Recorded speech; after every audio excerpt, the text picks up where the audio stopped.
Top. Donc aujourd'hui, dans les pays d'islam, lieu d'origine du séfaradisme, n'est-ce pas, les conditions de survie des communautés juives ne sont plus réunies ni à moyen ni à long terme. Alors vous allez me dire à juste titre, oui, mais les juifs marocains sont encore très heureux au Maroc.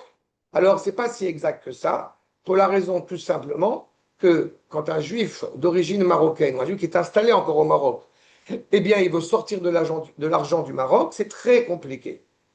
Donc, il y a une méthode de la part de nos amis, les Marocains, puisque nous sommes tous admiratifs du roi Hussein Marchemon du Maroc, qu'on aime tous, on était tous au palais du Maroc, on était tous machin. Non, il marche chez moi, il ne va pas comprendre l'arabe pourri, c'est pas grave. Mais je continue, ouais, prochain coup, il y aura 2000 vues, c'est pas grave. Qui m'aime tous, qui veut bénir tous ces pourris de Goïm, qui est le peuple juif, ça m'intéresse absolument pas. Ce qui est important, c'est de comprendre encore une fois que malheureusement, le peuple juif, quand il a traversé son exil en dehors d'Israël, eh bien, il ne faut jamais oublier que c'est d'un côté une bienveillance extraordinaire de la part des non-juifs, et il faut l'entendre, de nous permettre de résider chez eux. D'accord? C'est ce qu'on appelle du chesed. Ils ne sont pas obligés d'accepter des parias, des juifs qui viennent de l'étranger, puisqu'on vient tous d'Israël à la base, de Jérusalem, de s'installer là-bas. Et nous avons clairement fourni un travail, fourni une participation active, parce que c'est la nature profonde du peuple juif, ce qui est tout à fait noble de sa part, de vouloir participer à l'édifice du pays en question. Jusque-là, c'est très bien. Sauf que ils ne sont pas obligés, on va dire, de nous respecter. Quand je dis de nous respecter, il faut bien comprendre qu'il y a une nuance. Il y a, c'est ça, il y a nous respecter, ça veut dire vous êtes des étrangers, mais on vous accepte, on vous tolère. Et puis il y a, on fait des pogroms, on vous envoie à Auschwitz, on vous balance par la fenêtre.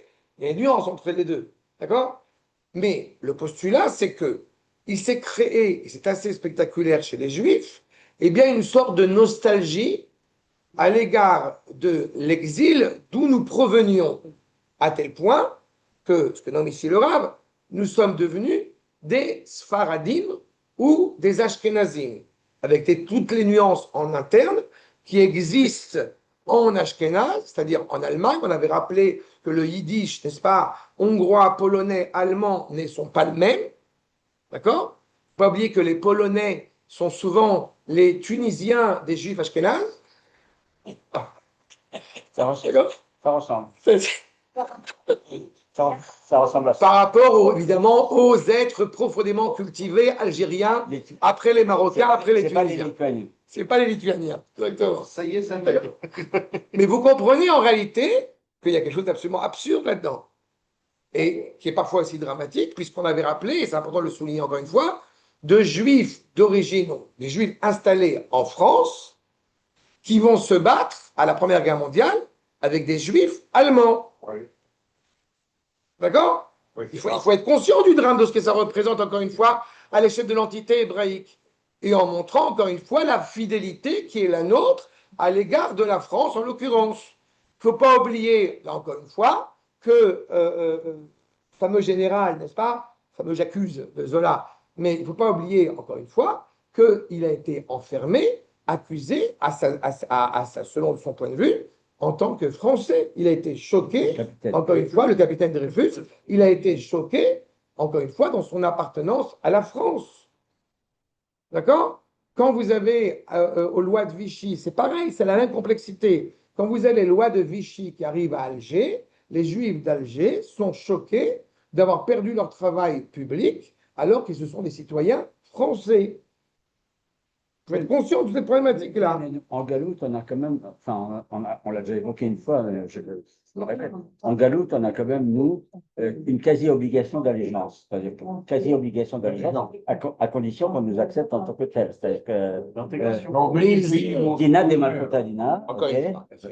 On revient dessus, hein. On a évoqué ça déjà. Et j'ai rappelé ça aussi la dernière fois. Il y a une nuance en français qui est très importante, Rabotai, entre la notion d'émancipation et la notion d'assimilation. Évidemment. D'accord? J'ai entendu une fois, ça m'amuse beaucoup, j'ai entendu une fois un député français, s'appelle, il est sympathique d'ailleurs, Collard, il y a Gilbert Collard. du Front National. Oui. Ouais. Gilbert- Il a dit un truc une fois qui m'a beaucoup fait rire et qui est vrai. Quand vous avez un juif qui rentre dans la poste en France et qui dit Shema Israël, personne n'a peur. Mais quand vous avez Mahmoud qui rentre dans la poste et qui dit Allahu Akbar, il passe en premier. D'accord? Eh bien, c'est quand même assez scandaleux.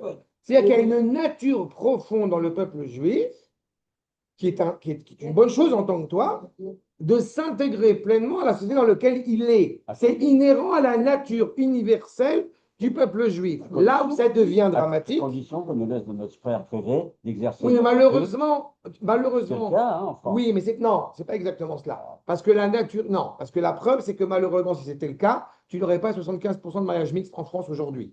Donc, encore une fois, ce n'est pas vrai. La réalité, si. Parce que la liberté, malheureusement, et c'est tout ce qu'avait soulevé notamment le Rav Tzvi Kalischer, il y a quelque chose d'absolument dramatique. Quand vous donnez l'émancipation aux Juifs, ils oublient la possibilité de rentrer à la maison sereinement. Et quand vous ne donnez pas cette émancipation aux Juifs, alors on passe à Auschwitz, on passe au pogrom. Il n'y a pas d'autre alternative. Non, mais c'est dans les extrêmes. Mais c'est une réalité. C'est une réalité dans laquelle nous sommes. À partir du moment, encore une fois, où un juif, je ne suis pas dans l'extrême, parce qu'un juif avec Streimel ou un juif sans Streimel, avec kippa ou sans kippa, partout où il se trouve dans le monde, n'a pas pour première exigence de lui-même à l'échelle de la nation hébraïque, quel que soit l'endroit où il est, à revenir chez lui. Aujourd'hui, il y a une montée de l'Aliyah, et ce n'est pas malheureusement dû à soudain à un réveil a priori de la communauté juive en France, c'est dû d'abord et avant tout parce qu'il semble que Mélenchon ne soit pas très sympathique. C'est un postulat, et on le voit dans l'histoire. J'ai été dit à l'instant, avec Streimel et sans Streimel. D'accord?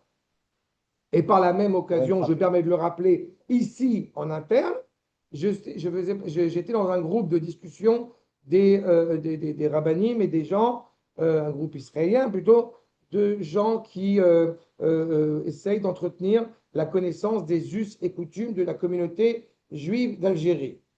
Et il y en a un, j'oublie son nom et peu importe, qui aujourd'hui encourage les gens à participer à la manifestation contre, je vous rappelle, contre le fait d'aller à l'armée. Évidemment, c'est le genre de choses qui me plaît énormément. Et le rabbin en question, pour justifier son propos à expliquer de telles inepties, va dire que quand il était en France et qu'à 18 ans, c'est pareil, c'est le même engagement qu'il n'a rien compris à la vie.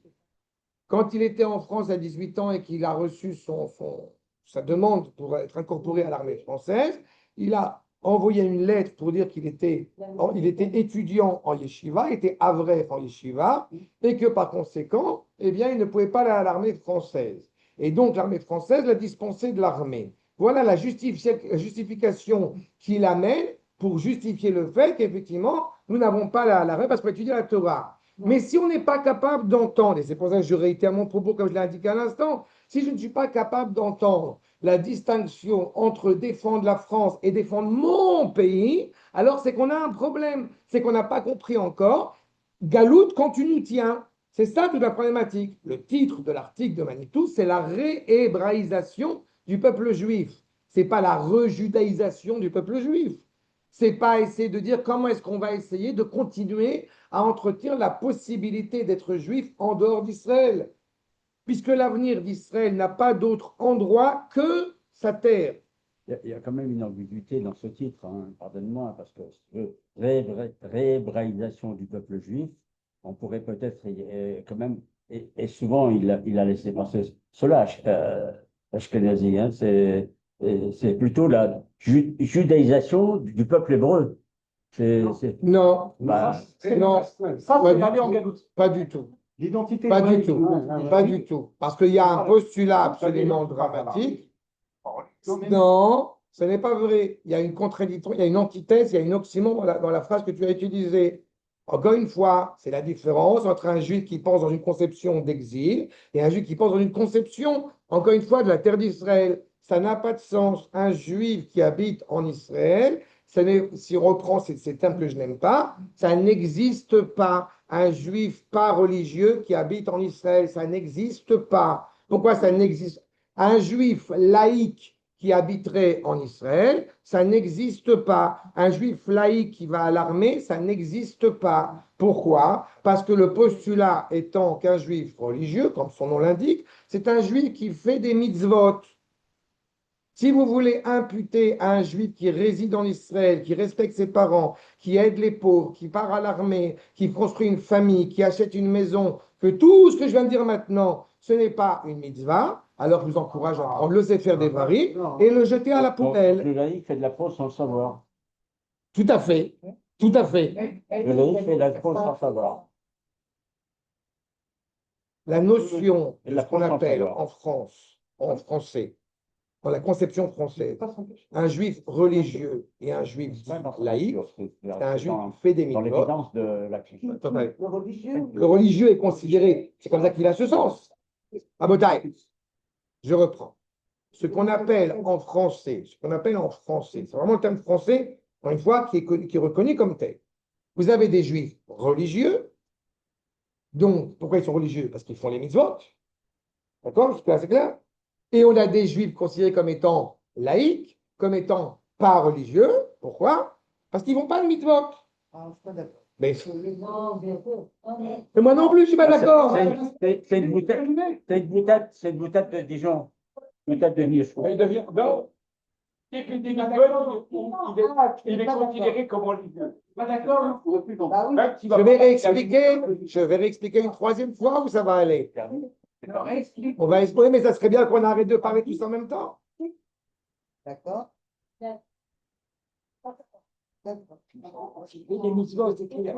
J'aimerais bien pouvoir essayer d'expliquer plus qu'une phrase et demie en 1 heure, ça serait sympathique.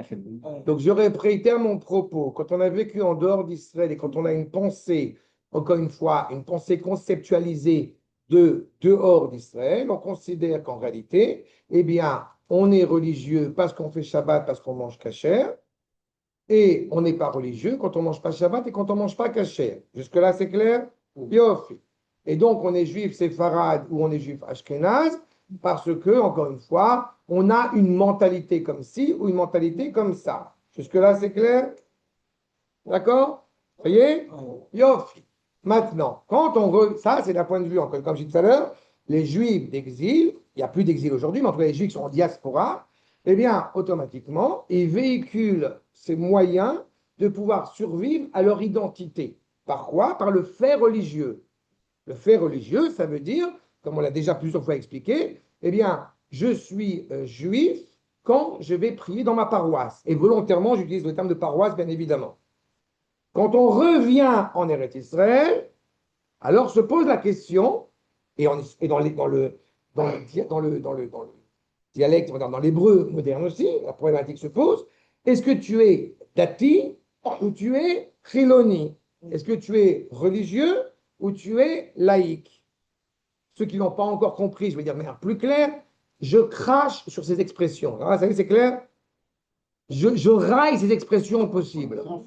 Parce qu'elles n'ont aucun sens d'un point de vue de la tradition hébraïque. Ça n'existe pas dans la Torah le terme de dati et le terme de chiloni. En hébreu, quand on dit chiloni, qui n'est pas, je rappelle, à la base un terme hébreu, mais un terme araméen, qui se trouve dans la paracha de Kedoshim, celui qui va apporter un sacrifice et celui qui n'est pas habilité à apporter un sacrifice dans le Beit Hamikdash, dans le Mishkan, il est Zav la Kodesh, il est étranger à l'expression de sainteté. Comment Unkelos va traduire Zav? Il va le traduire Chilonai. Ça veut dire que tout celui qui n'est pas Kohen, automatiquement, il est Chiloni. Pourquoi est-il Chiloni? Parce qu'il œuvre aussi dans ce qu'on appelle le Chol, qu'on appelle maladroitement en français profane, ce qui n'a pas de sens, encore une fois, dans la conception hébraïque. Quand un soldat est en train de se battre à Gaza, ce n'est pas du profane, c'est du Kodesh. Ah ouais.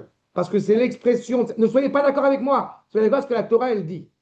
Parce que malheureusement, les rabbins francophones que vous aspirez, que tout le monde adore, sont en général des catastrophes ambulantes.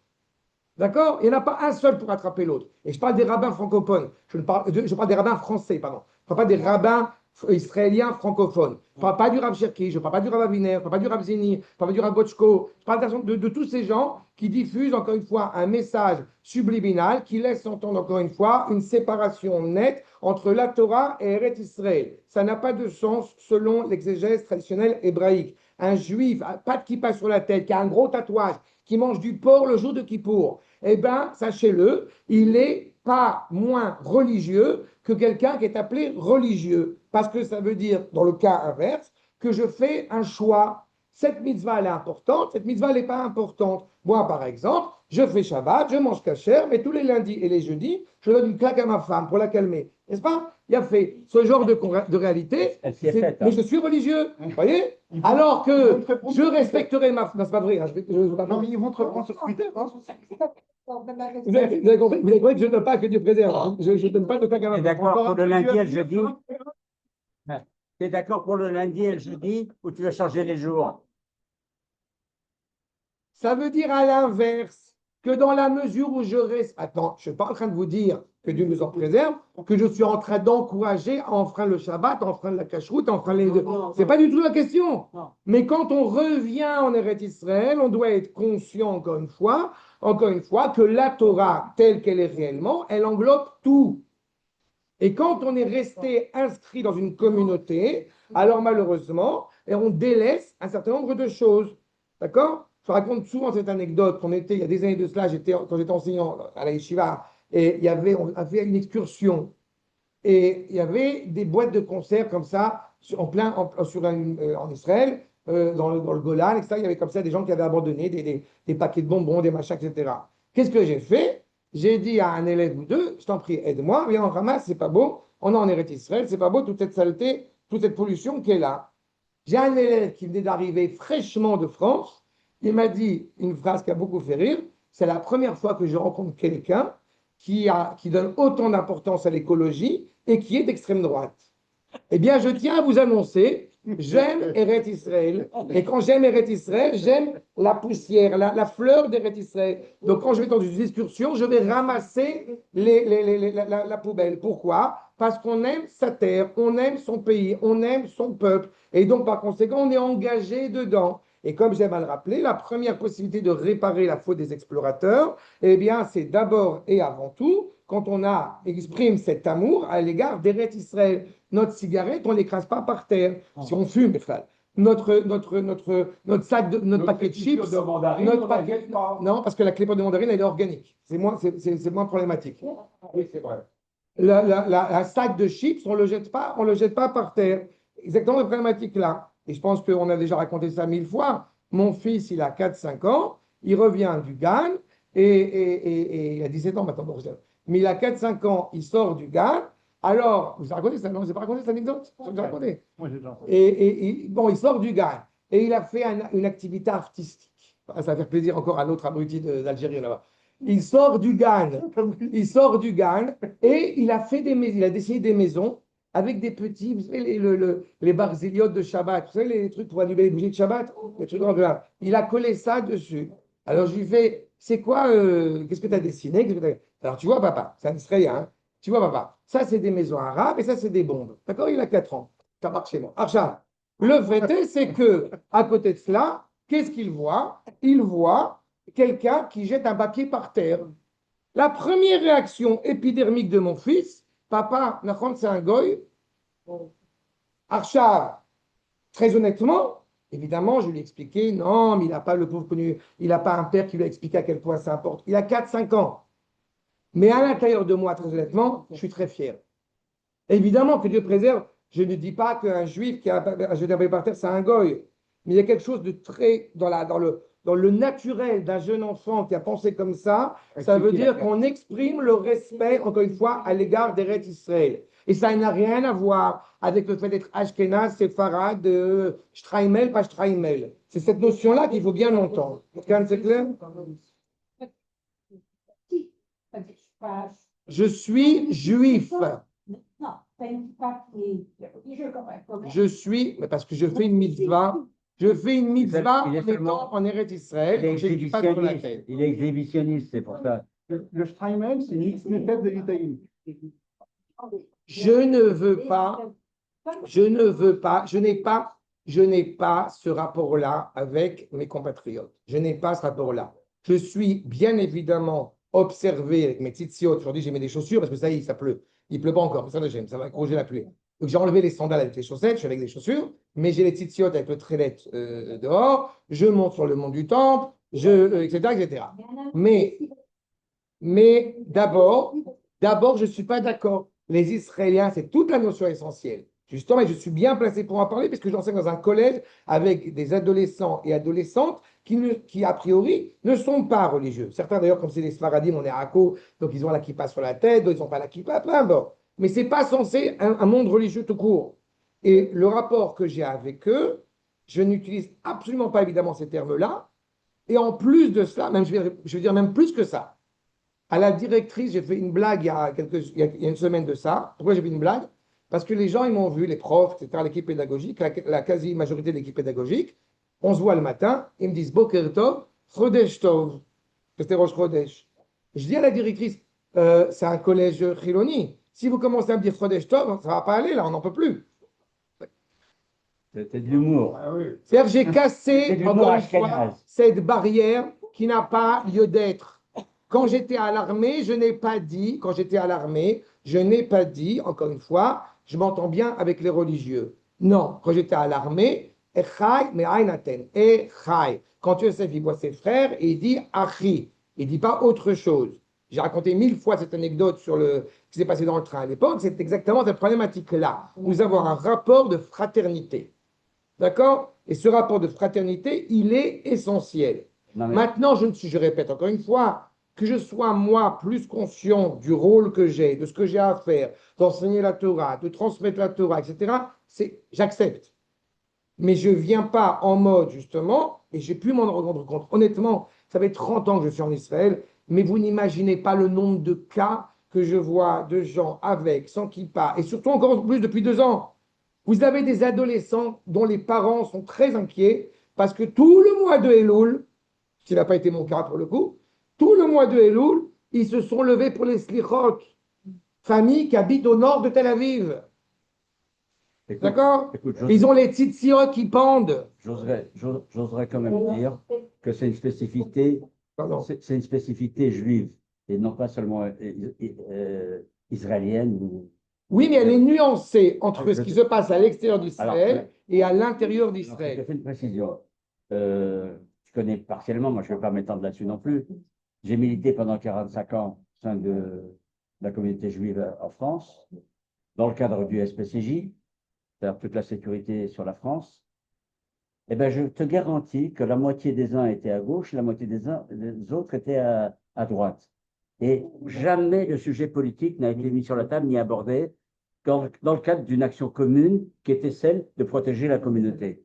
Non, Comme c'est en Israël. Non, parce qu'on est au niveau communautaire et on n'est pas au niveau, encore une fois, de la nation. Je répète, c'est une erreur de taille. Mais les soldats, ils sont quand même. Non, parce qu'il y a des implications, encore une fois, ce n'est pas dénué la Torah. Il y a une implication essentielle quand on monte en Israël, justement. On ne s'interroge pas de savoir si quand je prends le bus à Paris, est-ce que c'est permis ou c'est interdit. Quand on prend le bus en Israël, par exemple, un bus qui circulerait le Shabbat, eh bien, ça suppose des questions délicates par rapport à savoir si on peut ou non prendre le transport. Quand on est justement sur la réalité d'aller à l'armée, puisque on évoque cette problématique-là, est-ce que je peux participer à démanteler une communauté, un territoire en terre d'Israël? Ce n'est plus une question idéologique. Beaucoup de Juifs qui arrivent de France ont un gros problème avec ça, parce qu'ils arrivent en Israël et ils voient, mais tout est politisé. Mais non! On se réalise vraiment parce qu'on est rentré chez nous. Donc, tout a une implication et un impact, encore une fois, qui prend un sens, comme j'aime à le dire, pas de la politique, mais du politique. Quand on va défendre la communauté en France, on défend la communauté en France face aux antisémites. Si vous ne faites pas cette nuance-là, vous avez le sentiment que, en France, il y a des attentats, en Israël aussi, il y a des attentats. Ça n'a rien à voir. Parce que nous nous battons encore une fois à l'échelle nationale. C'est la nation qui est en jeu. Et la nation, elle a un sens important. Un sens important et essentiel, puisque, justement, je vous rappelle quand même qu'il y a quelqu'un qui a dit que nous devons être, je vous rappelle, une entité politique qui a un corps d'expression de sainteté. Il y a une mitzvah comme ça. Qui c'est qui a dit ça? Ah, bah, c'est Akadosh Baruch Hu. Au Har Sinaï. D'accord? Quand on est au Har Sinaï, qu'est-ce que dit Akadosh Baruch Hu? Vous avez l'obligation d'être une entité politique, de rentrer en Eretz Israël. Parashat Lech Lecha, l'alliance qui va arriver ce Shabbat. Qu'est-ce qu'a dit Akadosh Baruch Hu Avraham Avinu? Je ferai de toi une grande religion. Eh ben non, je ferai de toi une grande nation. Donc ça veut dire que ce qu'il importe à Avraham Avinu, quand il était à Haran, qu'il avait forgé une yeshiva, eh bien que je vous l'ai dit, casse-toi. Qu'est-ce qu'il lui a dit? Lech lecha, casse-toi, traduction libre. Lech lecha, casse-toi. Tu viens en Eretz Israël, parce que je veux faire de toi une grande nation, pas une grande religion. Donc des Hébreux avant d'être des Juifs. Bien évidemment, Ah bah oui. d'un point de vue. Donc, c'est le contraire de Non. ce qu'il dit là. Non, la réhébraïsation Ah, du peuple juif. réhébraïsation. C'est ce qu'il a dit. C'est le titre. On veut redevenir hébreu, ce que nous avons perdu pendant, encore une fois, des années. Oh, Hazak. Bon, David, tu connais ça par cœur, ça y est. Bon, Chaba, un autre fan. C'est lui qui nous fait le résumé. Ah, bon, c'est bon, je peux continuer? Ah là. Aujourd'hui, dans les pays d'islam ni d'origine du séparadisme, les conditions de survie des communautés juives ne sont plus réunies ni à moyen ni à long terme. D'accord? Évidemment, je vous encourage à ne pas partir ni en Algérie, ni au Maroc, ni en Tunisie. On peut en noter quelques phénomènes au Maroc dans une grande illusion, salam Sadiq, dans une grande illusion caractérisant bien l'optimisme juif. On a une tendance, les juifs, n'est-ce pas, à dire ça va aller mieux, ça va se calmer, ça va s'arranger. Oui, l'optimisme juif, il est vrai, il a un sens, mais même là-bas, ça va s'arranger. D'accord? Sois prudent, cache ta Magen David, mais ça va s'arranger. D'accord? On va sauver la France. Illusion caractérisant bien l'optimisme juif, espérance d'une reconduction de l'identité juive marocaine sur son territoire d'origine, en Turquie et en Iran. C'est extraordinaire, n'est-ce pas? Les Juifs sont en Iran. C'est vrai qu'ils auraient plus à perdre, hélas, à venir en Israël qu'être en Iran, parce que beaucoup ont beaucoup d'argent, en tout cas ont l'argent suffisamment pour pouvoir vivre en Iran, mais on sait pertinemment la complexité d'être en Iran. D'accord? N'oubliez pas tous ces Juifs, puisqu'on est sur des Juifs d'Afrique du Nord, n'oublions pas tous ces Juifs. Ah, j'ai quitté mon pays, une main devant, une main derrière. Non, mais ce n'est pas mon pays. On s'est habitué, on s'est intoxiqué. Et vous avez tout à fait raison. Mais hélas, ce n'est pas que l'Algérie ou le Maroc ou la Tunisie, c'est l'Espagne. C'est partout où on est allé. D'accord? C'est-à-dire qu'il y a cette notion-là, encore une fois, qui n'est pas mon pays. Non, mais c'est pour ça que ce n'est pas du tout reproché. Non, mais ce n'est pas un reproche sur. Encore une fois, ce n'est pas un reproche sur aucune communauté, c'est une réalité globale. D'accord? Ce qu'on va entendre sur les Juifs d'Algérie, on va l'entendre. J'avais évoqué quand on avait parlé de l'article sur la Shoah. On a 1000 familles juives polonaises qui sont reparties après à Auschwitz dans leur maison en Pologne. Là, on ne parle pas de l'Algérie, avec tout ce qui nous a fait aussi fait souffrir. Mais on part. J'étais à Auschwitz, hop, je repars dans ma maison. D'accord? C'est la faute de Polnareff. Il se sent bien à Téhéran, parce qu'en Iran, tous au paradis. Oui, oh, d'accord? C'est ça que je suis en train de soulever. Quand un juif, il fait la nuit du Seder, d'accord? J'ai toujours en tête quelque chose qui est fondamental, qui est essentiel dans la pierre angulaire dans notre identité. Quand le juif fait le Seder de Pessah, il y a un grand maître, un poète qui est très connu, qui s'appelle Rabbi Yehuda Halevi, dans la liturgie, qui a écrit le livre du Kuzari, etc. Il dit quelque chose qui nous fait trembler quand on ne sait pas lire. Il dit qu'on est la tourterelle qui gazouille. Allez, l'an prochain à Jérusalem. Tapa. On a fini le Seder, Baruch Hashem, c'est fini. C'est bon, on peut continuer. Vous vous rendez compte, je ne sais pas si vous vous rappelé la dernière semaine dernière, Vous vous rendez compte que il y a quelques années de cela, j'ai fait un cours, c'était avant d'être taxé d'ultra-sionisme, fanatique, machin et tout. J'ai fait un cours où je parle du CDR. Et je dis, c'est quand même assez affligeant, encore une fois, que malheureusement, nous n'avons pour le moment sur notre table, au centre de notre table, que la matzah, alors qu'on devrait avoir un agneau entier. Et quand je dis ça, il y a quelqu'un qui me dit, mais on n'est pas comme les Arabes. Regardez jusqu'à quel point on est devenu tordu. On a oublié que Pessah, c'est d'abord et avant tout, pour le coup, le sacrifice de l'agneau, c'est l'agneau qui est au milieu de notre table. La liberté par excellence que je suis sorti de l'esclavage de l'Égypte et des Égyptes pour entrer chez moi. C'est qui met pas l'agneau. Ben, on n'a pas malheureusement l'agneau pour le moment. Pas d'agneau. Mais l'agneau à table. On est censé être à Jérusalem. L'agneau. Non, on parle de l'agneau en tant que tel. Non. Quand vous montrez les Pas différents... tout l'agneau. Tout l'agneau, bienvenue. Bienvenue. Bakacha. Bakacha. Regardez, vous êtes très bien. Voyez la remarque? Mais c'est quoi Pessah? Regardez à quel point on est devenu catastrophique. C'est pas grave. On revient à la maison progressivement. Il faut être conscient de quoi on parle. Mais il faut être conscient de quoi on parle.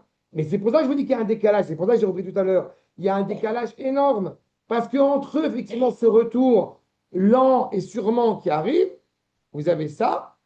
Mais en parallèle, vous avez des enfants, des adolescents qui, eux, sont à 4000 km.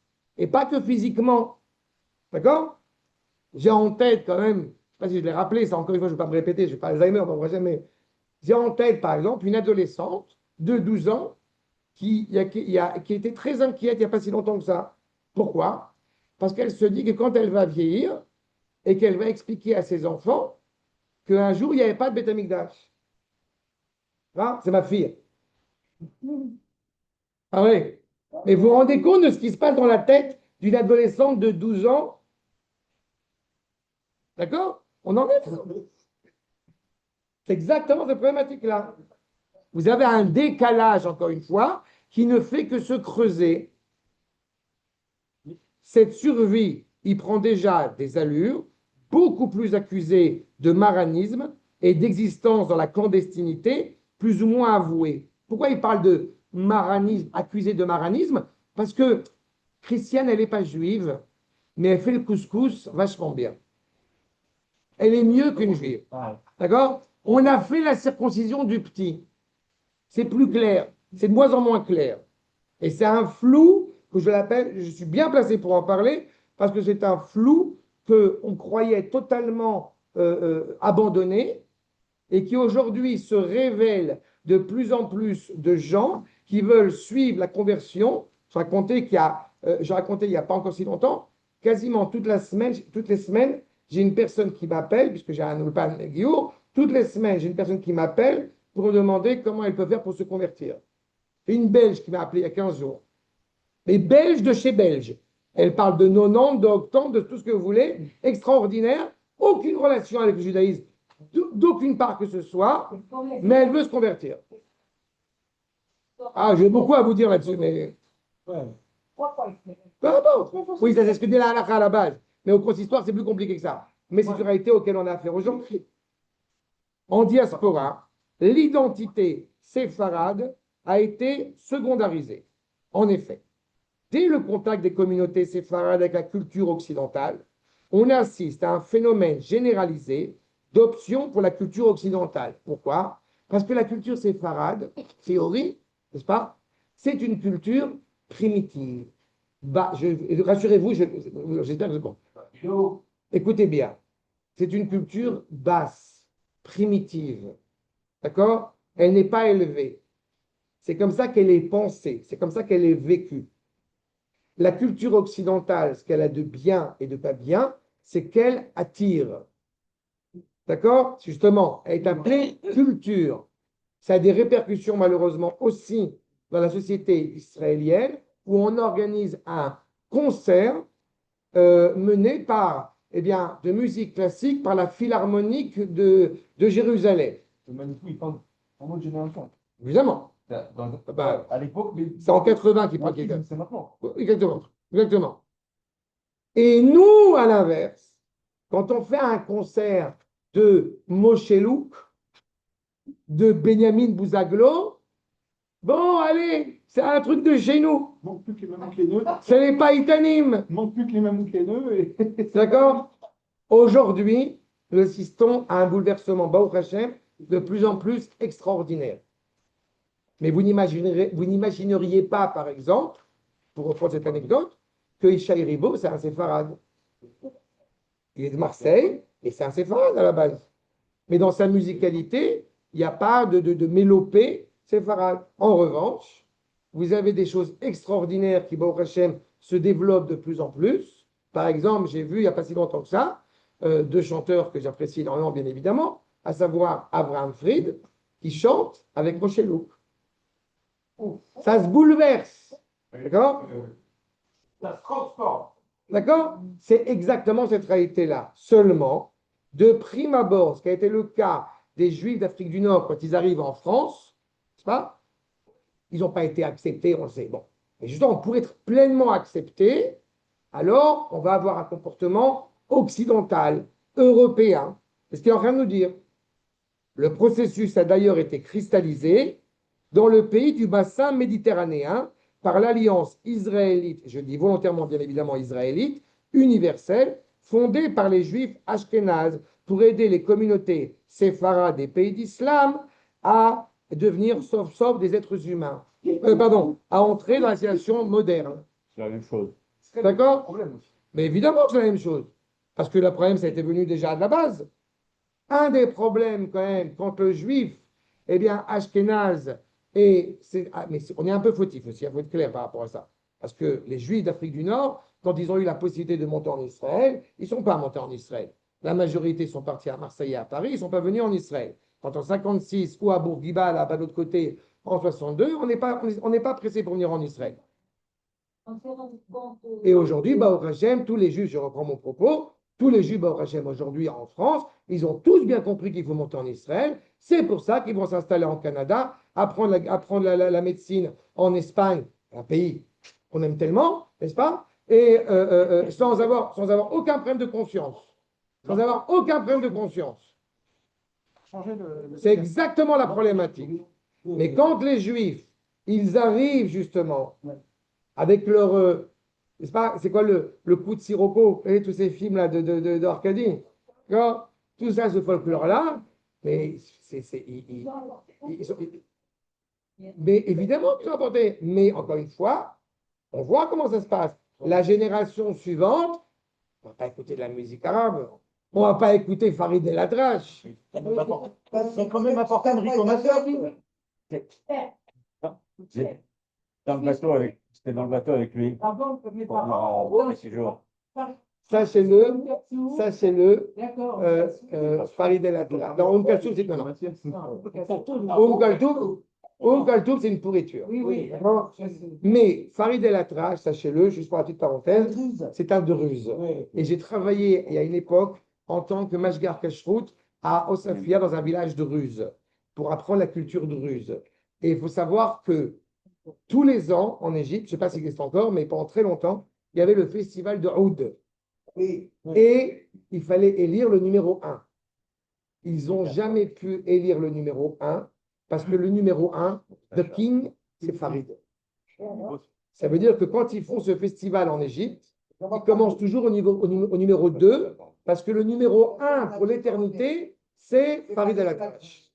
D'accord? Non, mais c'est-à-dire que musicalement, c'est un druze qui aimait beaucoup Israël. C'est pour ça que je peux en parler avec lui, avec justement un œil positif, un œil bien, plutôt que Kaltoum, qui elle était copine avec Nasser et tout ce que ça implique. Mais ce que je veux dire derrière, c'est qu'en réalité, au niveau culturel, malheureusement, la majorité des juifs séfarades, pour pouvoir se faire accepter auprès du monde, ont accepté la culture occidentale. C'est pas grave d'accepter la culture occidentale, c'est pas le plus grand drame. Mais le problème, c'est que malheureusement, ce qui s'est caché derrière, c'est un reniement de notre culture séfarade. Et motivé aussi, même, vous voyez à quel point c'est dramatique, par le consistoire de France, qui a envoyé des rabbins ashkénazes en Afrique du Nord et particulièrement en Algérie. Mais ça a été une volonté, l'Alliance universelle, ça a créé, au Maroc par exemple, ça a créé une vive tension entre deux écoles, l'école du Rav Messas, Rabbi Shalom, et l'école du Rav Raphaël Baruch Toledano. Le Rav Shach, encore une fois, je vous dis des noms, si ça dit quelque chose à quelqu'un, tant mieux, sinon on rappellera rapidement. Mais au Maroc, vous avez deux écoles qui sont créées, celle qui dit on va accepter la modernité et on va être justement ancré dans le sionisme, mais en gardant nos us et nos coutumes et en acceptant ces différents bouleversements sociétaux qui existent, mais en gardant notre identité, face au Rav Raphaël Baruch Toledano, qui a rejeté tout en bloc, et il a envoyé ses enfants étudier en yeshiva en Angleterre, et il fait partie d'un milieu dit Haredi d'origine marocaine. D'accord? Et on en a un certain nombre. Tous ces rabbins, tous ces gens qui sont partis en arrivant en France à Aix-les-Bains, d'accord? Et ils sont partis à Aix-les-Bains, justement, avec un refus clair d'Eretz Israël. Pas du tout. Comment on-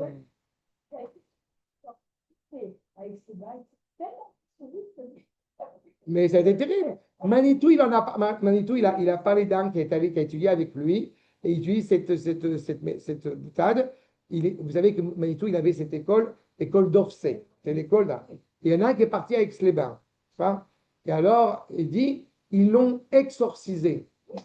Tu vois, au sens de Aix-les-Bains, exorcisé, Orsay. D'accord? C'est dramatique. C'est une réalité qui, malheureusement, a eu lieu en dehors de Israël. Si je veux conserver mon identité juive, je dois me couper, encore une fois, de tout ce qui relève du progrès, ou en tout cas de l'évolution matérielle occidentale de la société, d'un côté comme de l'autre. C'est complexe, la MDA les mêmes qui disent ça, ils disent aussi qu'apparemment, il y avait un jour où il est monté sur l'estrade devant tout le monde en pleurant parce pour tous ces juifs qui ont perdu le minagi, mais qui ont Oui, mais la réalité, en fin de compte, c'est de toute façon le fait, comme je l'ai dit, que le Rav Shach a énormément loué la famille Toledano et ses enfants. D'accord? C'est une erreur colossale. Tous les enseignements de Rabbi Shalom, Baruch Hashem, heureusement qu'on a Rabbi Shalom, et les Ardil Chaim Arukim, tous ces maîtres, encore une fois, qui existent encore, eh bien, justement, suivre une école qui va, encore une fois, dans ce sens. C'est pour ça qu'a priori, pour un juif d'Afrique du Nord qui se respecte, la question réelle de l'armée n'est pas une question. J'ai évoqué tout à l'heure, avant que vous arriviez, sur le fait qu'il y a un rabbin, j'ai oublié son nom, la vérité, c'est pour ça que c'est très bien, mais qui a dit que quand il était en France, je répète, excusez-moi pour ça, mais qui a dit que quand il était en France, il a reçu un ptor, une dispense, de participer à l'armée française parce qu'il était avrère de Yeshiva. De là, on apprend qu'il n'est pas la peine d'aller à l'armée en Israël. Mais si ce n'est pas le cas de faire la distinction entre défendre la France et défendre Israël, c'est qu'il y a un problème colossal. Et c'est pour ça que j'ai encouragé ce rabbin à aller étudier la Torah en France, en Algérie ou à Chypre. Je l'encourage à le faire. Voilà. Mais que cela soit conscient ou non, voulu ou non, cela contribue à les désépharadiser. D'accord? Les Juifs séfarades ne sont pas des Arabes. Il faut être conscient de cela. Non, c'est des juifs. Et la musicalité des Juifs séfarades n'est pas de la musique arabe. La musicalité des Juifs séfarades, c'est d'abord une musicalité andalouse. C'est une musicalité qui a des résonances, encore une fois, espagnoles. Ça, c'est un premier point. Non, tunisien, non, vous avez tout à fait raison, parce que tunisiennes, ils ont pris leur origine dans une autre dimension. C'est tout à fait juste. Mais à l'origine, exactement, tout à fait raison. Mais elle n'est pas non plus d'Afka d'origine arabe. C'est toute la nuance qui existe. D'accord? Mais seulement certains juifs séfarades, en réaction avec ce qui leur a été imposé, vont essayer de se rattacher à une musicalité ou à une cantillation qui n'est pas la nôtre, à la base. D'accord? Et en plus de cela, je vous mets au défi de connaître un certain nombre de maîtres qui se sont succédés en Afrique du Nord et qu'on n'étudie certainement pas assez, malheureusement, qui sont des maîtres exceptionnels, des pointures extraordinaires. Qui les connaît? Voilà, vous êtes séfarade. Akasha, qui a étudié déjà une page du Rav David Cohen Scali? Une page. Pas deux, une page. Akasha. On doit être fier d'être séfarade. Qui connaît le Rav David Cohen Scali? Qui a étudié les lettres du Rabbi Yosef Messas? Qui a étudié les questions-réponses du Rav Shalom Messas? Elle est où votre fierté séfarade? Volontairement, je vous pousse. Ça veut dire, il y a fait mais ça veut dire justement, ou des commentaires de la Torah, même Menuchot, et différents commentaires, je me casse les dents pour essayer de les étudier. Vakasha, ben on essaye. Mais encore une fois, c'est pas grave de ne pas connaître, c'est pas un reproche de ne pas connaître, mais je mets l'accent seulement sur le fait que on ne les prône pas suffisamment. Le Rashbet, c'était un maître qui connaissait, je vous ai cité tout à l'heure Rabbi Yehuda Levi, il venait d'Espagne, il est passé en Égypte et puis en Israël, c'est un maître séfarade, sans aller chez ces maîtres, encore une fois, qui sont des illustres maîtres mais qu'on ne connaît pas. Allons plus simple, qui étudie le Rambam, jusqu'à preuve du contraire, le Rambam c'était un séfarade, il était à Fès, il était au Maroc. Mais qui l'étudie? Les gens qui étudient les phrases, Mais on a tous un devoir d'étudier la Torah. On a tous un devoir d'étudier la Torah. Ce n'est pas une option. Quand je parle d'assimilation, justement, c'est qu'on a oublié que nous avons une culture extraordinaire. Je peux vous dire qu'il y a quelqu'un qui vient à mon cours et il est adorable. Quelqu'un qui a déjà plus de 70 ans. Il vient à mon cours, il a dit un truc une fois parce qu'il a été choqué, et d'autant plus depuis que grâce à Dieu, il étudie avec moi. Vous avez un philosophe français qui est bien connu, un philosophe juif français, là encore une fois, dont je tairai le nom pour pas dire du mal de Alain Finkielkraut, et qui a dit, quand il a étudié un peu avec Béni Lévy, il dit, il n'y a pas grand-chose qui est sorti du judaïsme. Voilà, d'accord? Quand il faut un François Pignon en puissance. Et la problématique, c'est que quand cette personne a étudié avec moi la Torah, en l'occurrence cet homme sympathique, il dit, mais vraiment, mais il est fou. Mais la richesse extraordinaire de ce que la Torah, encore une fois, elle produit, il est temps d'en être conscient. Sauf que pendant 2000 ans, et encore plus quand on est sorti d'Algérie, ah non, mais quand même, l'Occident, la philosophie, Onfray a écrit, je vous rappelle, un livre qui s'appelle L'autre collaboration. Il casse, mais avec brio, tous, sans aucune exception, Alain, Sartre, De Beauvoir, qui vous voulez. Il les casse en 15 000 morceaux. Mais ils sont d'une grossièreté, d'une vulgarité. Tous ces grands penseurs, ces grands philosophes. Je me rappelle quand j'ai fait ma licence de littérature, j'ai fait un travail sur ça où j'ai passé mon temps à casser du sucre sur ça. Mais j'attendais, en vrai, qu'ils me disent, qu'ils sortent des citations aussi désastreuses sur ça pour qu'on l'enlève de son piédestal. Ce type est une horreur. Est une ordure, lui et sa femme, qui n'est pas sa femme en plus. Ah oui, oui. D'accord? Il est pas mieux. Mais ce n'est pas le problème. Mais et je parle de propos, d'abord et avant tout, antisémites. C'est ça qu'on est en train de parler. Donc il est temps, une colle à cavode avec tout l'honneur qu'on connaît, d'arriver. C'est vrai, on revient à la maison. Il a connu après. D'accord. Simone. D'accord. Simone. Achat. Donc, sur le plan, je répète, de leur judaïté, regardez ce que dit le Rav. La communauté, donc, séfarade, elle va se séfaradiser, mais sur quoi? Sur quel plan? Sur le plan de leur judéité. Le plan de leur judéité, on n'a pas dit le plan de leur judaïsme, et on n'a pas dit sur le plan de leur judaïcité. D'accord? Pour qu'on soit clair au niveau des définitions. Il y a effectivement, on avait soulevé la dernière fois, Albert Memmi qui l'a cité pour parler de ces trois pôles-là, mais bien avant Albert Memmi, je vous rappelle, il y a un maître qui n'est pas très connu, qui s'appelle le Rav Avraham Yitzhak Cohen Kook,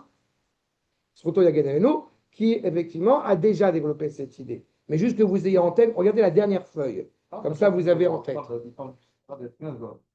Aussi, d'accord. Mais par rapport à cette notion de judaïcité, judéité, et ça, regardez à la fin. La judaïcité, vous avez point numéro 1, et l'ensemble des personnes juives, la dernière page, et au sens large, la totalité des juifs à travers le monde, par exemple la judaïcité française. Ça veut dire, la judaïcité, on appartient malgré nous à une entité qui s'appelle le peuple juif. Aussi simple que ça. Le judaïsme est l'ensemble des valeurs, doctrines et institutions des juifs, l'organisation qui réglemente la vie du groupe, ou encore la culture juive au sens large. Ça veut dire la communauté, la spiritualité et la pensée juive, par exemple. D'accord? Parce que, là encore, vous avez une nuance énorme entre un philosophe juif et un juif qui philosophe. C'est une nuance essentielle. Vous avez Finkielkraut, vous avez Bergson d'un côté, et vous avez Lévinas de l'autre côté. D'accord? Ceux à qui ça dit quelque chose, encore une fois, ce que je dis, très bien. Ceux à qui ça dit rien du tout, oubliez ce que j'ai dit. D'accord? Mais ce qui est important, c'est que Lévinas est un penseur profondément juif. D'accord? Un des plus grands philosophes reconnus dans le monde entier, qui a exprimé un respect extraordinaire à l'égard de la Gemara et de ses maîtres, et qui a participé activement, justement, on va dire, à réveiller des consciences. Bergson, quand il écrit les deux sources de la morale, n'a aucune connaissance du judaïsme. Et pourtant, il dit les deux sources de la morale, sont entendu la chrétienté et le judaïsme. Il faut avoir en tête, juste par encore une fois, peut-être, c'est pas si clair, c'est pas tout le monde ne le sait pas forcément. Bergson, on lui a proposé de fuir, même pour être épargné au moment de la Shoah, même éventuellement de se convertir au christianisme. Il a refusé. Vous allez dire, c'est bien? Non. Parce qu'il a refusé de se convertir au christianisme, parce qu'il voulait se convertir au christianisme des Shem Shamaim. Il voulait se convertir au christianisme sincèrement. D'accord? Voyez la force? On en est là quand même. D'accord? C'est ça la problématique. Ce ne sont pas des juifs qui sont conscients de leur identité, de leur valeur identitaire, et qui par conséquent, eh bien, vont l'assumer. Non. Et étrangement, vous voyez à quel point, quand j'ai introduit mon propos tout à l'heure, étrangement, lui veut se convertir au christianisme, mais vraiment pour servir notre Seigneur Jésus-Christ, qui crève lui toute sa descendance, face à un soldat, face à un otage, à qui il a été proposé de se convertir à l'islam, et qui dit non. Comment c'est possible? Il n'a pas de kippa sur la tête. D'accord? Bon, pour le Vinas, c'est facile, c'est un histoire. Hein? Vinas, c'est au masculin. Ah, c'est comme moi. D'accord. Dans une bonne masse. Hazak. La fille de Lévinas est en Israël, entre parenthèses. Ah ouais? Et elle est proche de la Torah. Achat. Ainsi. Abodai, c'est clair jusque-là? Même si c'est une parle du bal, etc., par contre, nuancé, dérangeant à la fin. On me voit bien bronzer, mais je suis pas comme ça. La question n'existait pas chez nos maîtres, Baruch Hashem. On voit les maîtres qui citent des maîtres ashkénazes, des maîtres séfarades. Dans mes cours, dans les cours que je fais avec je sais très bien, parce que je sais que tu suis aussi les sources, les feuilles de sources. Comme je le fais, c'est un public francophone ici, donc je suis obligé, je suis coincé. Je ne peux pas ramener toutes les sources en hébreu. Mais quand je fais un cours, c'est très bien que je ramène un maître italien du XIIe siècle, un maître du XVIIIe, de Maharal. J'écris ou j'ai sur un livre. D'accord? Mais je rapporte. Rabbi Tzrak Abavanel, des maîtres qui sont encore une fois de toutes les communautés. Parce que je rapporte encore une fois, ce qui m'importe, c'est la véracité et l'excellence du commentaire du maître en question. Ainsi, se sont perdus identité et minagim, rite, tradition, ainsi que la langue, car le judéo-arabe et le ladino étaient des langues juives organiques, de même que le yiddish au temps de l'exil. Cependant, c'est bon? Cependant, c'est l'option géographique essentiellement qui détermine le phénomène. Les Sfaradim choisissent avec leurs pieds de vivre dans le pays de l'ère ashkénaze. On s'habitue, encore une fois, de plein pied, j'ai envie de dire, à la culture, au rite ashkénaze. Je vais vous dire quelque chose que j'ai déjà dit plusieurs fois, je ne vous l'ai pas dit à vous. Mon épouse, pour vous dire que ce n'est pas que moi, mon épouse et moi-même, et plus mon épouse encore, eh bien, nous sommes devenus, et c'est intéressant parce que ça vient d'elle, nous sommes devenus anti-ashkénazes depuis que nous sommes à Akko. Et pourquoi? Et ma femme est ashkénaze, pour ceux qui ne le savent pas. Pourquoi? Parce qu'il y a une réalité dans le monde religieux sioniste qui, là encore, commence à évoluer. Mais il y a une réalité dans le monde religieux sioniste qui fait que quand on dit, bon alors quel rite on fait pour la prière? Et maintenant, c'est en train de changer parce que certains de nos frères ashkénazes eh ben, ils ne connaissent pas les chants et les mélopées séfarades, donc ils vont prêcher les Ashkénazes parce qu'ils n'arrivent pas à s'habituer. Autant moi, je peux chanter avec plaisir, chant Ashkénaz, séfarade, yéménite, ce que vous voulez, parce que justement, j'y adhère pleinement. Quand je prie à Rosh Hashanah avec mon beau-père, j'ai mon marzour de Rosh Hashanah, mais je chante les chants Ashkénazes qui sont des beaux chants à Rosh Hashanah, et je monte à la Torah, et mon beau-père, il me fait le clin d'œil, parce que chez Ashkénaz, quand on fait la prière de Rosh Hashanah, il faut ouvrir pour la répétition de la Hamida, on ferme, on ouvre, on ferme la parochette, le rideau. Et moi, je suis là, et mon beau-père, il fait. Très bien. Mais en réalité, j'ai aucun problème. Et à l'inverse, malheureusement, il y a quelque chose qui n'est pas encore suffisamment habitué et suffisamment entendu. C'est en train de changer. Dans beaucoup de communautés, dans beaucoup d'endroits, Baruch Hashem, c'est en train de changer. Mais je ne veux pas forger une communauté séfarade anti-ashkénaze. D'accord? C'est pas ça notre objectif. C'est rendre quelque chose, encore une fois, de vivant avec la variance, la diversité, encore une fois, culturelle de ces communautés. Je vous répète, nous sommes allés, pour le dire justement, hébreu. Nous sommes allés, je l'avais déjà évoqué, aux 90 ans du Rav Kook. D'accord? C'était au mois de Elul, puisqu'il est décédé le 3 Elul. Mon épouse, elle dit à la fin du concert, parce qu'il y avait un concert, à la fin, il y a un chanteur qui a chanté pendant 1 minute et demie, Ratan, etc. Il a commencé à voir. Et mon épouse, elle m'a dit, parce qu'elle n'était pas assise ensemble, elle m'a dit, enfin, il y a eu un chant séfarade. Parce que pendant tout le concert, on vient célébrer le Rav Kook, mais on ne vient pas célébrer, encore une fois, le Rav Kook avec toute sa grandeur. C'est le Rav du peuple, c'est pas le Rav d'une communauté. D'accord? C'est mon épouse, je vous dis, c'est mon épouse Ashkenaz qui fait la remarque. Moi-même, ça ne m'a pas gêné. C'est pas grave, allez, on gère. Non, non, ma femme, elle me dit, ma meuf, elle rentre dedans. C'est quelque chose qui doit être caractéristique du Rav Arashi. Ça vous parle, ok. La distinction Rav Arashi, Ashkenaz, Sfarad, pas de chez nous. Non, C'est un truc qui a été amené par les Anglais.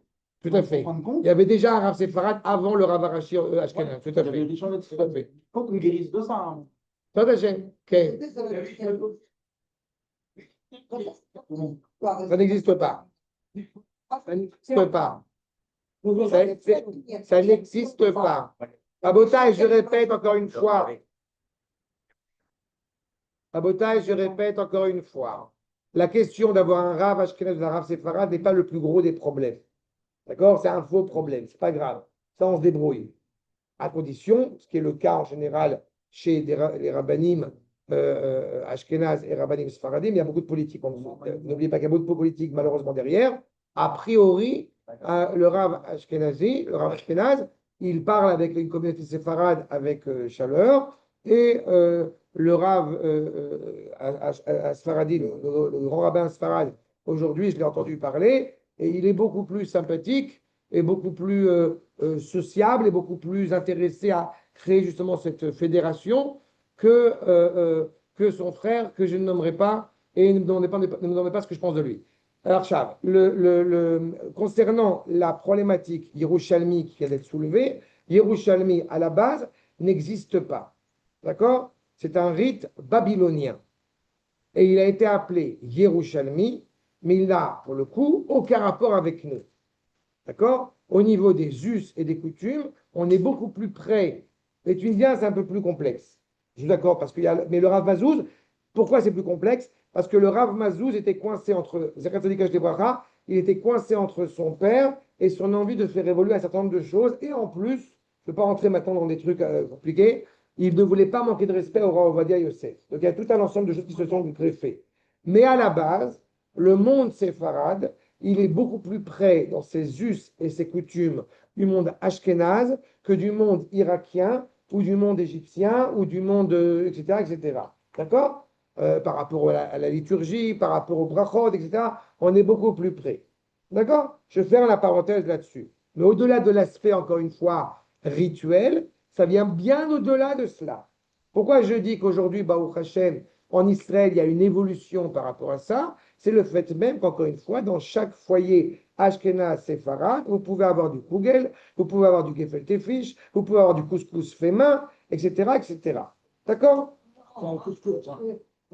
Or, dans les pays de la chrétienté, la permanence de l'identité séfarade revêt un caractère artificiel qui la met en danger de disparition ou de réduction à l'état de folklore, qu'il s'agisse du stockage de richesses, des richesses du passé dans des musées ou de la création de chaires spécialisées dans les universités, avec pour objet principal de faire des travaux de recherche sur le passé médiéval de cette culture séfarade. Alors, comment c'était là-bas? Qu'est-ce que vous faisiez? On va faire un musée.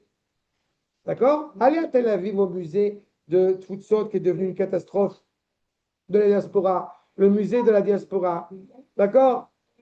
Oui, mais on est encore une fois au niveau de l'histoire, on n'est pas au niveau de la vitalité. Je n'ai pas de nostalgie à l'égard de n'importe quelle rue, ni de Paris, ni d'Alger. La seule nostalgie que j'ai, c'est le ski. Mais ça, c'est notre problème.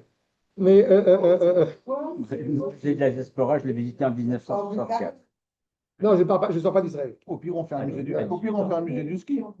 Aval, le fait est, encore une fois, c'est que nous ne sommes pas dans un passé folklorique historique. Quand mon fils, Rabotai, quand mon fils, par exemple, lit, par exemple, la Torah, selon le rite, n'est-ce pas, qui est le rite de mes aïeux, selon le rite tiarétien, etc. Il ne lit pas en disant ah, je regrette l'Algérie. C'est pas ce que c'est. D'accord?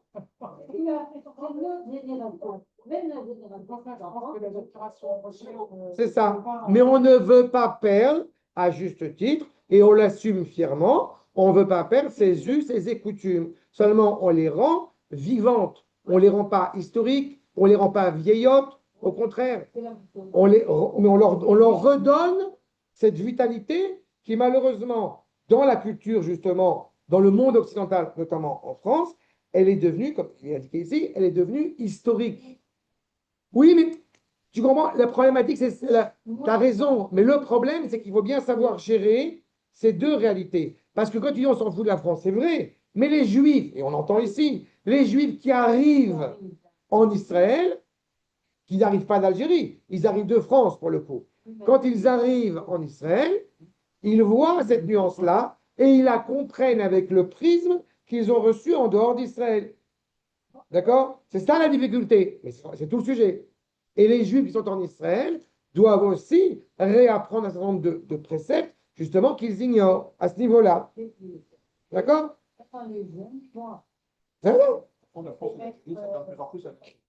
Des travaux de recherche sur le passé médiéval de cette culture séfarade dans ces styles judéo-espagnols, judéo-arabes ou judéo-provençal. Encore une fois, Rosenkratz, Benjamin,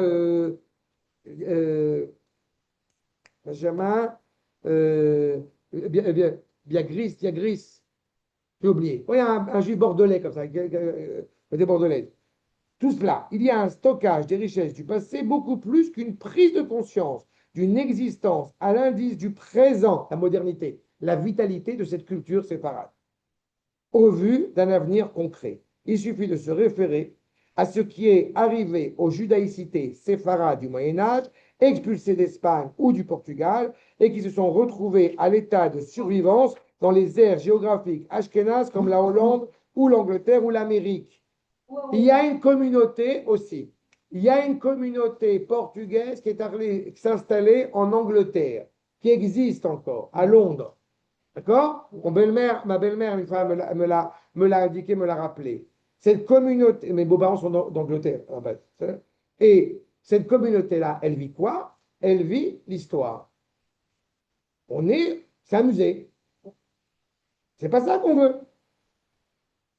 D'accord? Il s'agit d'un phénomène de survie qui a eu ses temps de grandeur et de haute culture, suivant les occurrences de la civilisation extérieure, mais qui s'est figé. Et ce que vous voyez là d'un côté, passons, nos frères Ashkenaz, une seconde. C'est quoi cette volonté absolument abjecte de dire il faut reconstruire la communauté de Lublin, la communauté de Breslev, la communauté de je ne sais pas quoi? Non, mais là, vous avez des Juifs, même des Israéliens, malheureusement. On va aller reconstruire. Vous savez que j'ai vu ça, là je ne suis pas allé au Hachem, mais j'ai vu ça en vidéo, j'ai vu ça en image. La communauté, la synagogue, là où les gens partent à Ouman, les gens qui n'ont rien compris, bien évidemment, comme d'habitude, qui partent à Ouman, la communauté s'appelle Sha'arei Tzion. C'est un terme en hébreu moderne, c'est assez extraordinaire. Sha'arei Tzion. Ça s'appelle comment chez moi, dans mon jargon à moi, ça? Ça s'appelle Chelem ou Joha. C'est la même chose. Chelem, c'est Chormeh Chelem, c'est les idiots, l'idiot du village dans le monde ashkénaze. Et Shha, c'est Joha. D'accord? Je sors de Jérusalem pour aller au port de Jérusalem en Ukraine. Il n'y a pas un truc qui ne fonctionne pas? Comme il dit, on s'est partagé en deux. On est pas en Jérusalem. D'accord? Je répète encore une fois, qu'il soit bien entendu, comme a dit bien évidemment, comme a interrogé le policier, n'est-ce pas, Victor Pivert. C'est de mon collègue ou de moi que vous vous foutez? Qu'a répondu Victor Pivert? Je me fous des deux. D'accord? Ça veut dire j'attaque tout le monde.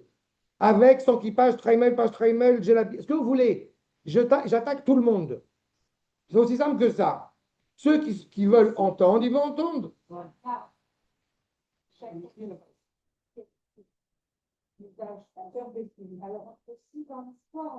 Non, parce que je suis capable, dans cette vitalité-là, ce que je répète, je suis capable, d'abord ça m'est demandé quand je réponds à des questions de halakha, mais pas que, je suis capable, dans cette vitalité-là, eh bien, d'aller prier avec mon beau-père, et je connais la liturgie ashkénaze de Rosh Hashanah. Je suis capable d'aller prier avec mes frères yéménites. Je suis capable d'aller prier avec mes frères d'origine d'Éthiopie. Je suis capable d'aller prier avec les Juifs d'Afrique du Nord. Pourquoi? Parce que je m'intéresse aux us et coutumes de chacun, tout en les respectant et en les honorant. On n'est pas dans l'histoire. Je suis dans la vitalité. Quand je vais chanter des chants Shabbat, je ne suis pas en train de me dire, attends, combien de chants Ashkenaz on a chanté ce Shabbat et combien de chants séfarades on a chanté ce Shabbat? N'est-ce pas? On chante tout et n'importe quoi. On étudie ensemble, on n'est pas en train de se dire, effectivement, il vient d'Espagne, il vient de Pologne, il vient d'Allemagne. Mais on est dans cette vitalité-là, encore une fois, de la grandeur de nos aïeux, de la grandeur de nos maîtres, de la grandeur de notre peuple, avec toutes les difficultés qu'ils ont traversées. En n'oubliant pas un petit détail que j'aime souligner, croustillant, dans la Gemara publiée dans le monde ashkénaze, dans le traité de Shabbat, il est indiqué que l'ennemi le plus virulent, c'est certainement Esav, parce que Ishmael ne doit pas être aussi virulent que ce que nous, juifs ashkénazes, on traverse avec l'empire de Édom, l'empire de Esav. Et dans la Gemara publiée dans le monde séfarade, je suis sûr que Esav, il est plus cool que Ishmael, que l'arabe du voisin est plus dangereux, l'arabe vert du voisin, il est plus c'est ça. D'accord? C'est exactement la problématique. Ça veut dire qu'on a une tendance toujours à se dire que l'ennemi qui est là-bas, il doit être plus dur que l'ennemi qu'on a, il doit être moins dur que l'ennemi qu'on a à côté. L'herbe est plus verte. C'est ça. D'accord? Ce qui en soi, vous en conviendrez, une absurdité quand on connaît l'histoire. D'accord? Donc, voilà. J'avance encore un peu. Rabotage, je sais, encore un tout petit peu. Donc. T'en veux pour ton argent, toi. Non, mais c'est important, c'est important. Il s'agit donc d'un phénomène de survie que les pays d'islam, partout ailleurs, la judaïté séfarade, reportée sur d'autres territoires et paysages culturels, se manifeste, comme on l'a dit, à l'état de survie. La survie, ce n'est pas la vie. Encore une fois, c'est un bonheur extraordinaire en Israël qui se développe maintenant de plus en plus aussi en dehors d'Israël, mais en partance d'Israël, où vous avez des concerts où on paye, qui sont tout à fait honorés et respectés, de musicalité, des concerts en plein air, de musique juive, de toutes sortes qui existent. Et avec des instruments modernes, avec des concerts modernes. Et ce n'est pas que des vieux qui y vont, c'est des jeunes. Comme nous. Comme vous, mais un peu plus jeunes même. D'accord? C'est ça qu'on est en train de parler. Les ados. Les ados. Quand je dis à chaque fois, on a l'occasion en été, avec ma famille, ma mère le sait, mon père aussi le sait, on va tous les ans dans un festival qui s'appelle le festival de Klezmer à Tzfat. Mais c'est un festival extraordinaire et on n'est pas en train de dire je regrette ma Pologne. C'est des concerts, il y en a un qui qui a fait du Vivaldi en mode klezmer, un violoniste extraordinaire. Il fait Enrico. Ma, Voilà. ma nièce, la fille de Master Alvor, Il a fait de la guitare à la elle a deux compagnies de clavier. Bon, c'est génial. Il Rabotai. y a des violonistes. Tout cela, vous comprenez que c'est la description du judaïsme, encore une fois, tel qu'il est pensé, tel qu'il est véhiculé au niveau identitaire en dehors d'Israël.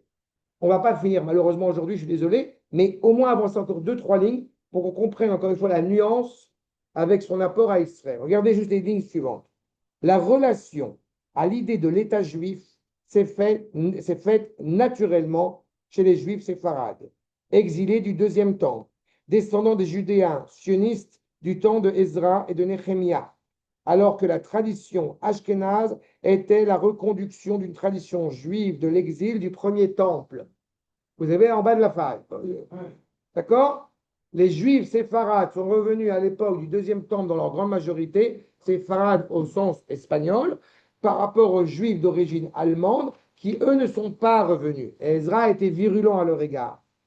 Mais ça crée un décalage de plus en plus, encore une fois, vital. Et je répète ce que j'ai dit la dernière fois, pourquoi les Israéliens ont du mal à s'intégrer quand ils décident de sortir ou de quitter, que Dieu nous en préserve, Israël. Ils ont du mal à intégrer la communauté juive en dehors d'Eretz Israël, parce que la communauté juive en dehors d'Eretz Israël, je vous rappelle, elle est rattachée au deuxième temple. Et la communauté israélienne juive qui est en Israël, elle est rattachée à l'avènement du troisième temple. Eux, ils vivent dans un espoir du futur, mais dans une relation au passé, alors que Israël actuellement vit dans une relation vis-à-vis, encore une fois, du futur, qu'il apprend à vivre au présent. Et je réitère ce que j'ai dit de ma fille de 2 ans, que j'ai dit de ma fille là, il y a quelques minutes. Elle pense que le Beth Amikdash, c'est une réalité concrète.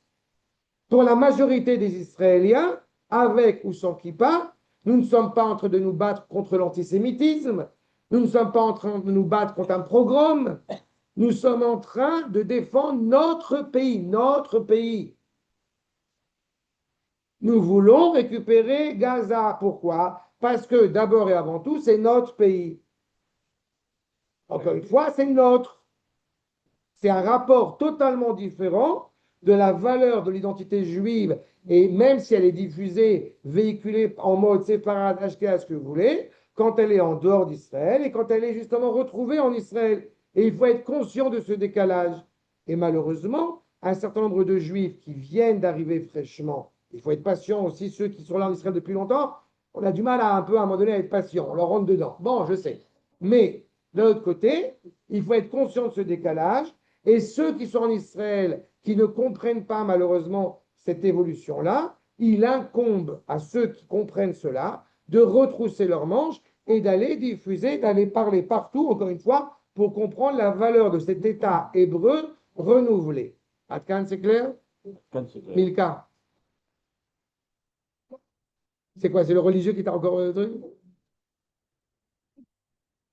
D'accord. On s'arrête là. D'accord? La reconstruction du temple, et on poursuivra Bezrat Hashem la semaine prochaine. Ça, il est 600 000.